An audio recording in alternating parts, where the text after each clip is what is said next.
Synopsis. L'histoire du chasseur Mixcoatl et de la déesse Shimalma. Notre histoire commence avec le dieu chasseur Mixcoatl se rendant dans la forêt pour chasser, où il rencontra une déesse extrêmement belle, d'une beauté extraordinaire en état de nudité. Elle devait être nue. Se baignant. C'est la déesse Shimalma. Mixcoatl s'est rapproché mais n'a pas pu rattraper Shimalma. Le dieu de la chasse était tellement en colère qu'il a immédiatement tiré 5 flèches sur Shimalma, mais les 5 flèches ont été attrapées par la déesse à main nue après cet incident. Elle a reçu le titre de Shield Hand. Mais d'une manière ou d'une autre, Mixcoatl a quand même fait accepter à Shimalma ses sentiments. Les deux se sont mariés mais n'ont toujours pas d'enfants.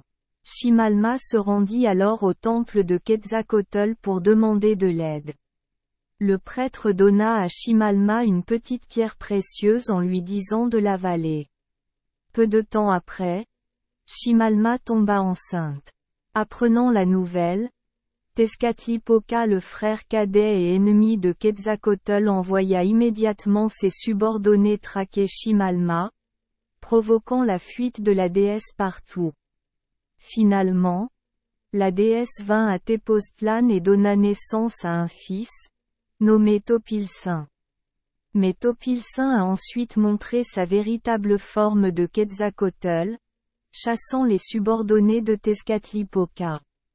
Cette histoire prouve une chose: certains dieux aztèques peuvent se transformer en un objet pour naître une seconde fois, bien que l'on ne sache pas dans quel but.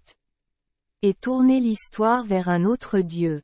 Il est également né 2 fois, d'abord du dieu primordial Tonacatlihuatl et de la déesse Tonacatectli, et ensuite de la déesse Coatlicue après qu'elle ait été conçue à partir d'une touffe de plumes de queue de Seo.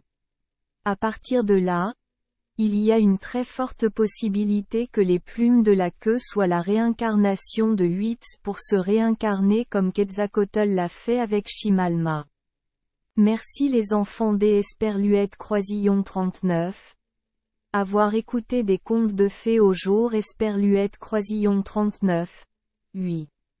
Espérons que les histoires apporteront aux enfants des moments heureux et significatifs.